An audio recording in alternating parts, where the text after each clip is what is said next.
వనస్థలిపురంలోని ఓ family ఫ్రిడ్జ్లో నిల్వ ఉంచిన మటన్ తిని ఆసుపత్రి పాలయ్యారు. ఒకరు ప్రాణాలు కోల్పోగా మరొక 7 మంది ఐసీయూలో చికిత్స పొందుతున్నారు. అసలు ఫుడ్ పాయిజన్ అవడానికి కారణాలేంటి? ఎప్పుడు ఫుడ్ తీసుకోవచ్చు, ఎప్పుడు తీసుకోకూడదు? ఫ్రిడ్జ్లో ఉంచి తినచ్చా, తినకూడదా? ఒకవేళ అలా నిల్వ చేసిన ఫుడ్ ని తినేటప్పుడు ఎలాంటి జాగ్రత్తలు తీసుకోవాలి? అసలు ఏ ఫుడ్ నిల్వ చేయొచ్చు, ఏ ఫుడ్ నిల్వ చేయకూడదు? ఇవన్నీ కూడా ఇప్పుడు గ్యాస్ట్రోఎంట్రాలజిస్ట్ డాక్టర్ చంద్రశేఖర్ పులి గారిని అడిగి మరిన్ని వివరాలు తెలుసుకుందాం. డాక్టర్ గారు నమస్తే సార్. నమస్కారం. డాక్టర్ గారు ఒక్క విషయం చెప్పండి. మనం చూసాము అందరం, వనస్థలిపురంలో ఒక ఫ్యామిలీ ఈ రోజు వండుకున్నటువంటి మటన్ ని ఫ్రిడ్జ్ లో పెట్టి రేపు తినటం వల్ల ప్రాణాల మీదకు తెచ్చుకున్నారు. ఒకరు అందులో ఆర్టీసీలో కండక్టర్ గా పనిచేసినటువంటి వ్యక్తి, అతను చనిపోతే మిగతా 7 మంది కూడా సీరియస్ కండిషన్ లో డయేరియాతో బాధపడుతూ హాస్పిటలైజ్డ్, వాళ్ళ ఐసీయూలో చికిత్స పొందుతున్నారు. అయితే దాన్ని వేడి చేసి తిన్నారా, మామూలుగా తిన్నారా ఇదంతా తెలియదు, కానీ మొత్తానికైతే వాళ్ళు తిన్న ఫుడ్ పాయిజన్ అయిందని చెప్పేసి మాత్రం డాక్టర్స్ చెప్పారు. అసలు ఏ ఫుడ్ తినొచ్చు, అలా ఫ్రిడ్జ్లో నిలవబెట్టి ఏది తినకూడదు, తినాలనుకున్నప్పుడు ఎలాంటి జాగ్రత్తలు తీసుకోవచ్చు, వీటి మీద కొంచెం వివరంగా చెప్పండి. సో చాలా మంచి పాయింట్ అండి. సో ఒకప్పుడు చిన్నప్పుడు మనకి ఫ్రిడ్జ్లు ఉండవు, ఏ రోజు కారు ఆ పూటకు ఫ్రెష్ గా వండుకొని తినేవాళ్ళు. అప్పుడు ప్రాబ్లమ్స్ చిన్నప్పుడు మనం చేసే ఫుడ్ ప్రాసెసింగ్, మన నాటుకోళ్ళు ఉన్నా గానీ అప్పటికప్పుడు పట్టుకుని వాటికి ఏమైనా ఇన్ఫెక్షన్స్ ఉంటాయేమో అని చెప్పి తాటేకులు కాల్చి దాన్ని కాల్చిన తర్వాత పసుపు అంటించి, అంటే పసుపు ఏంటి, యాంటీ డీకంటామినేషన్ బ్యాక్టీరియా, దాన్ని కాల్చిన తర్వాత మళ్ళీ కుక్ చేసి ప్రాపర్ గా కుండలో పెట్టి తిని నలుగురు తినేవాడు. ఆ టైంలో మనకి ఏమైనా జబ్బులు వచ్చాయా, అవి తింటే లేవు.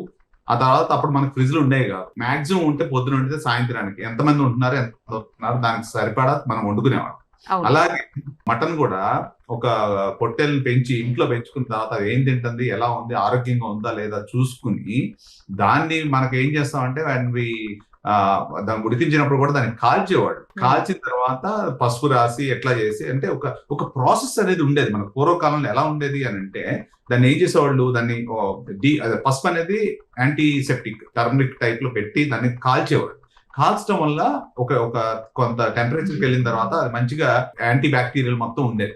అలాంటిది మనకి ఫాస్ట్ ఫుడ్స్ ఏర్పడినాయి. ఫర్ ఎగ్జాంపుల్ కొన్నిసార్లు చూస్తూ ఉంటే విదేశాల్లో కేఎఫ్సి గానీ బర్గర్లు గానీ ఒక రోజు కొన్నవి ఫ్రిడ్జ్ లో పెట్టి రెండో రోజు దాన్ని రీహీట్ చేసి తింటూ ఉంటారు. అలాంటప్పుడు గ్యాస్ట్రోఎంటరైటిస్, వాంతులు అవడం సర్వసాధారణం. కొన్నిసార్లు ప్రాణాల మీద తీసుకొచ్చే సిచ్యువేషన్ ఉంటుంది.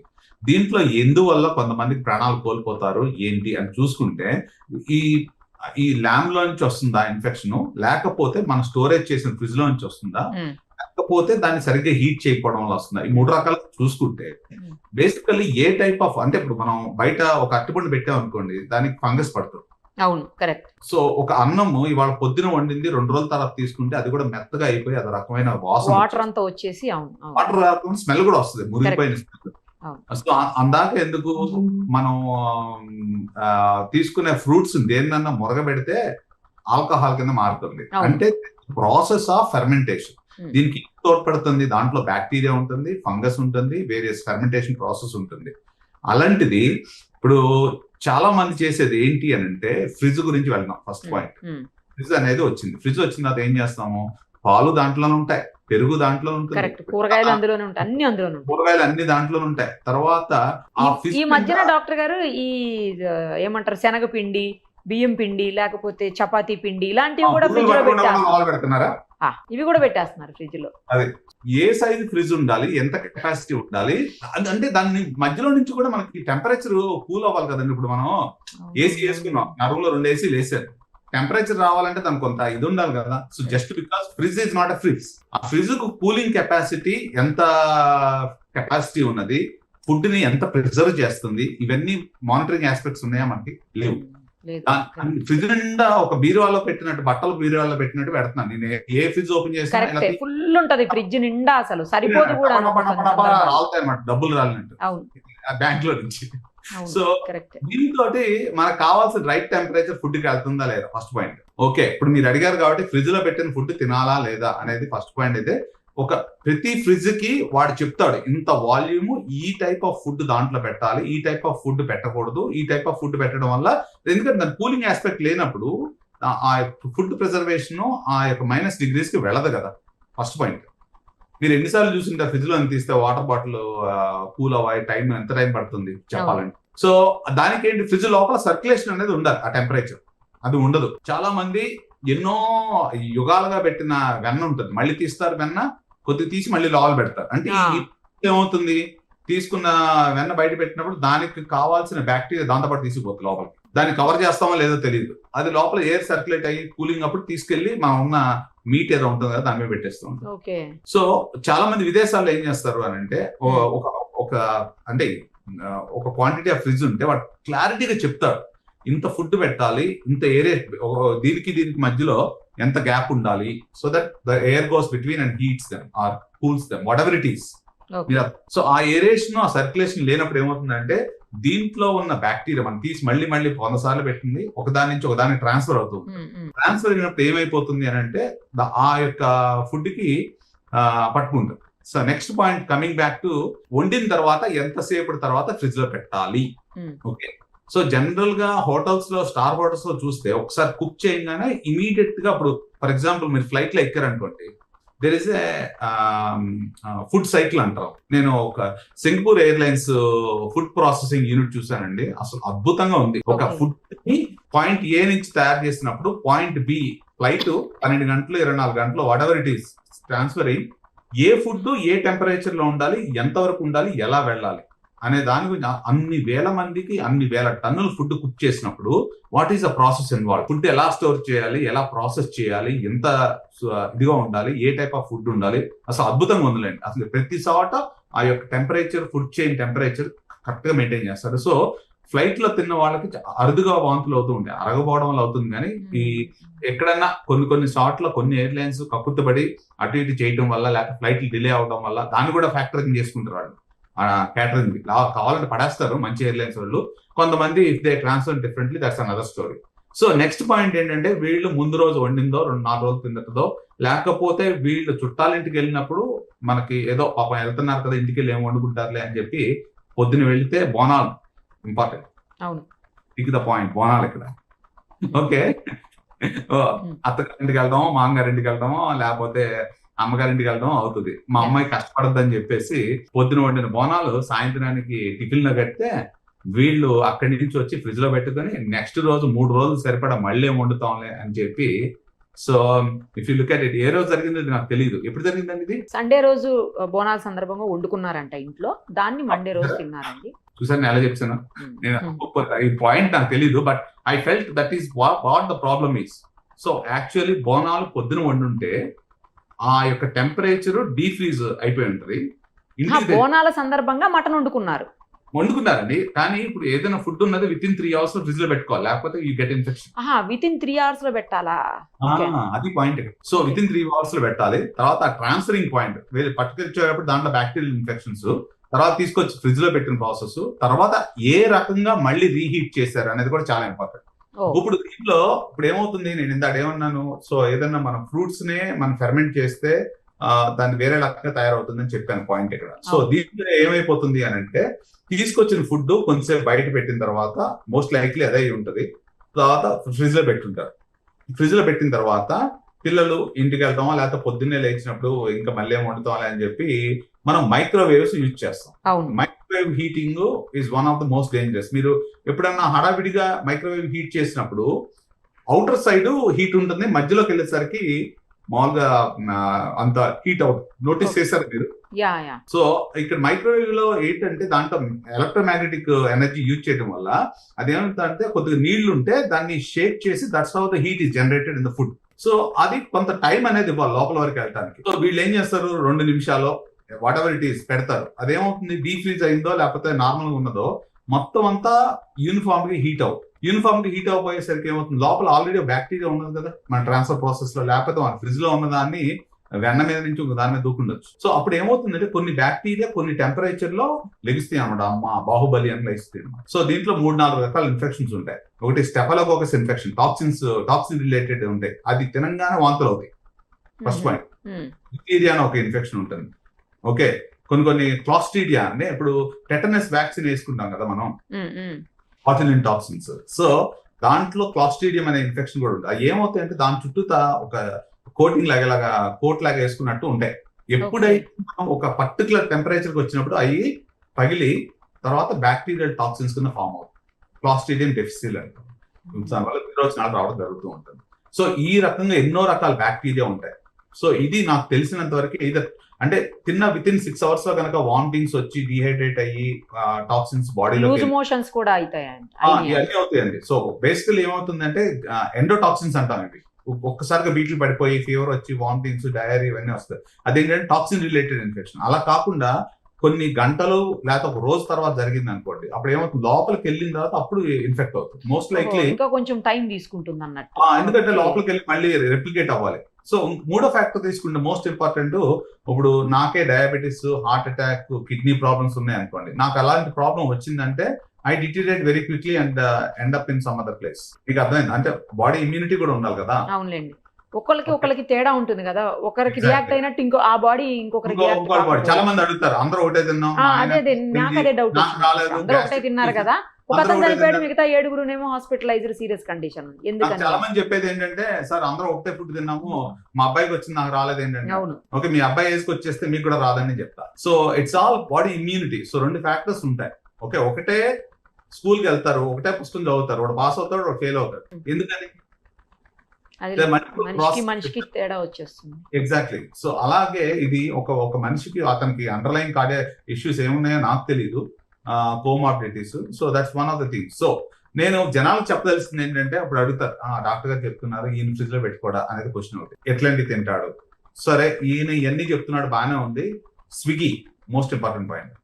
స్విగ్గీ అంటే ఇప్పుడు ఎక్కడో తయారు చేస్తారు, ఎవరో డెలివరీ చేస్తారు, మళ్ళీ ఇంట్లోకి వచ్చిన తర్వాత రీహీట్ చేసి తింటాం. So I'm not just only covering fridge లో పెట్టిన ఫుడ్ ఒకటే కాకుండా, అదొక పాయింట్. రెండో పాయింట్ ఏంటంటే, మీరు తెచ్చుకున్న ప్లేస్ లో నుంచి హీట్ చేశారా లేదా అనేది రెండో పాయింట్. ఇప్పుడు ఫర్ ఎగ్జాంపుల్ మీరు స్విగ్గీలో ఆర్డర్ చేసినప్పుడు రిపీటబుల్ ఆర్గనైజేషన్ తెప్పించుకున్నాను కాబట్టి తింటారు, మీరు బాగానే ఉంటుంది. కొంతమందికి ఏమవుతుంది, ఏదో నార్మల్ గా తక్కువ దొరుకుతుంది కదనో, లేకపోతే ఏదోనో, లేకపోతే అక్కడ పని చేసేవాడు ఎలా చేస్తాను. నేను I don't want mention something. నేను ఈ దేశం వచ్చినప్పుడు ఒకసారి చూశానండి, నా కళ్ళ ముందు నిజంగా ఎప్పటికీ బాధేస్తుంది.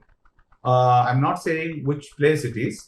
సో ఒక ట్రక్ నిండా sweets, costly sweets, very reputable place. So నేను అట్లా వస్తూ ఉన్నాను, వర్షం పడింది. సో ఆ ఒక నార్త్ ఇండియాలో నుంచి పని చేసే అతను ఇక్కడ నుంచి ఆల్మోస్ట్ సీలింగ్ వెళ్ళే వరకు అన్ని పట్టుకుని చిన్నపిల్లాడు ఆ స్వీట్స్ పట్టుకొస్తున్నాడు. Child labour. నెంబర్ 2, వాడు మెట్లు దిగేటప్పుడు ఒక స్టెప్ కి డిఫరెన్స్ ఉంది. ఇది రాత్రి 11:30, 12 గంటలకి మొత్తం ట్రే ఆఫ్ స్వీట్స్ కింద పడేశారు.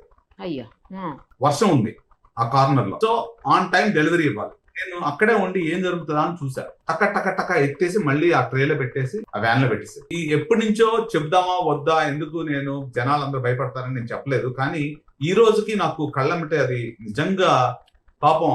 అది ఐ థింక్ వాళ్ళ పెళ్లికి డెలివరీ అవుతున్నాయేమో నాకు తెలిసి ఆ ఫుడ్. అలా అని సోషల్ రెస్పాన్సిబిలిటీ మీద should I complain or should I keep my mouth shut? So ఇది జరిగి 3 సంవత్సరాల బ్యాక్ జరిగింది. నేను అప్పుడే వచ్చాను కానీ విదేశాల నుంచి, కొద్దిగా నాకు బాధ అనిపించింది. బట్ ఇట్ ఈస్ ఈ రోజుకి నా కళ్ళ ముందు అంటే ఇప్పుడు నా పాయింట్ అక్కడ 3 రకాలుగా ఆలోచించాను. ఇప్పుడు ఏంటి, ఆన్ టైం డెలివరీ అవ్వకపోతే ఆ మేనేజర్ గడి ప్రాబ్లము, లేకపోతే ఇది ఎవరు ఆర్గనైజేషన్ వాళ్ళు ఆ స్వీట్స్ ఇవ్వలేదంటే ఈ పిల్లోడి మీద వాడు ఎంత కట్టగలరు? డెలివరీ బాయ్ మీద కూడా ఎఫెక్ట్ అవుతుంది. డెలివరీ బాయ్ కదండి, అది యాక్చువల్లీ ఒక పెద్ద స్వీట్ షాప్ లో నుంచి ట్రాన్స్ఫరింగ్ ఇంటది ద హోల్ ట్రక్, చాలా లార్జ్ క్వాంటిటీ ఆఫ్ స్వీట్స్. అవి కూడా ఆల్మోస్ట్ 7 trays ఆఫ్ స్వీట్స్ కింద పడిపోయింది. టక్క పెట్టేశారండి దాంట్లో. డాక్టర్ గారు నాకు ఒక విషయం చెప్పండి. ఇప్పుడు 2-3 డౌట్స్ ఉన్నాయి ఈ విషయంలో. ఒకటేంటంటే, అసలు ఏ ఫుడ్ ని హీట్ చేసి తినొచ్చు, ఏ ఫుడ్ ని అసలు వండిన ఆహారాన్ని ఒకసారి డైరెక్ట్ గా తినటం బెటరా, లేకపోతే దాన్ని ఫ్రిడ్జ్ లో పెట్టుకుని లేకపోతే పక్కన పెట్టుకుని మళ్ళీ హీట్ చేస్తుంటారు కొంతమంది.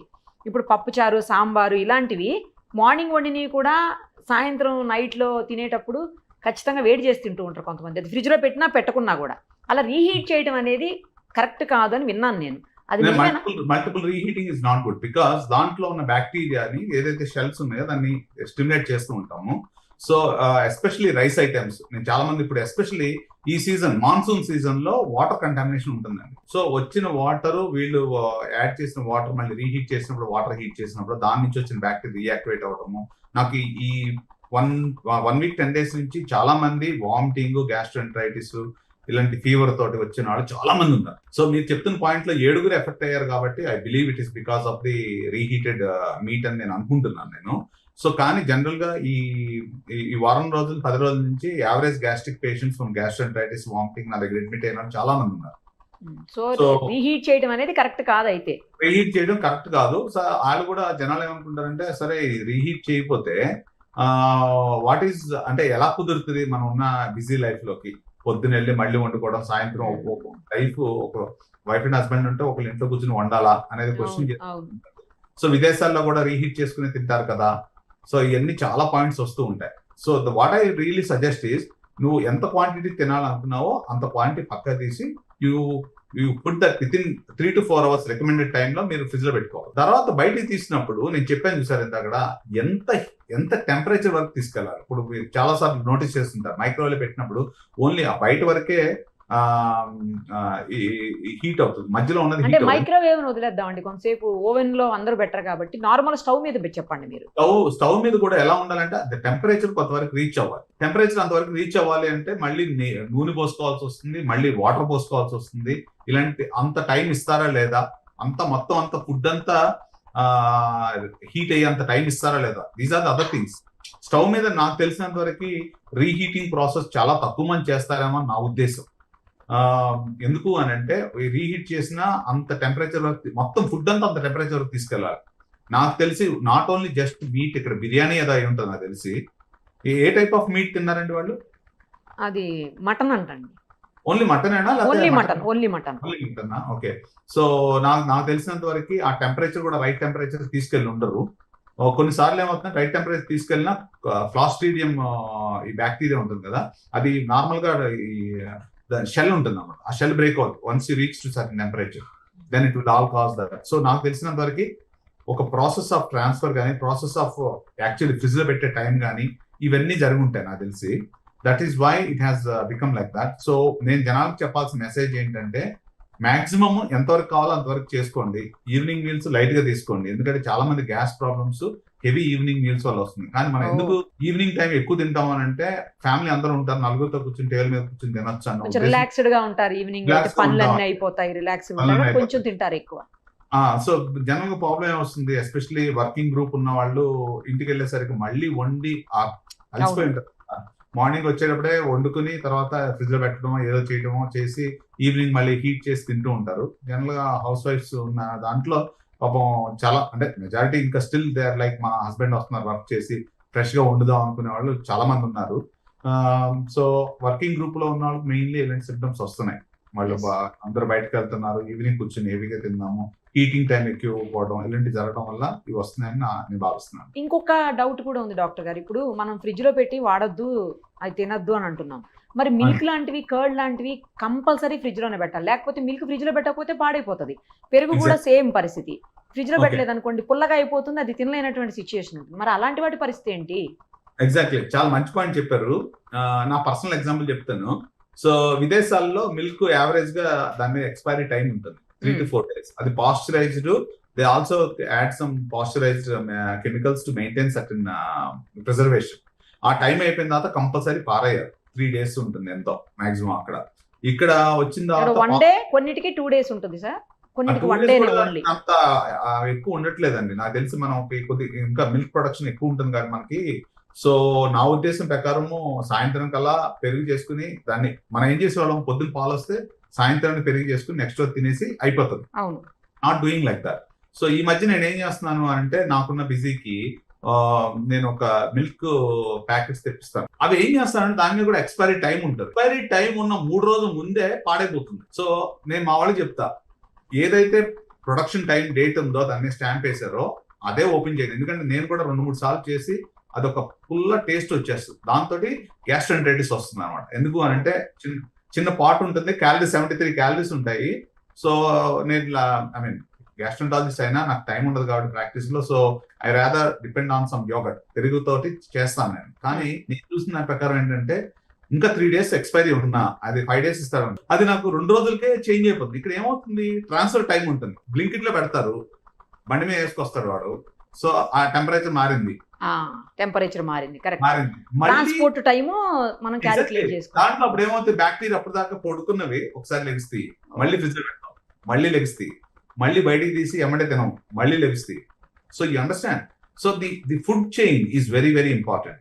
సో నా ఉద్దేశం ప్రకారము ఒక్కసారి ఆ Singapore airlines food processing chain, food chain అంటారండి, అది కనుక సమ్మరైజ్ చేయగలిగితే అందరికి క్లియర్ గా అర్థం అవుతుంది నా ఉద్దేశం ప్రకారం. దట్ వాజ్ అ ఫ్యాంటాస్టిక్, ఇట్ వాజ్ 1.5 hour programme, but the way the chef was making how there and how sterile they are when they walk in and ఏ టైప్ ఆఫ్ ఫుడ్ ఎప్పుడు ఎలా ప్రాసెస్ చేశారు, అద్భుతంగా ఉంది ఆ డాక్యుమెంటరీ.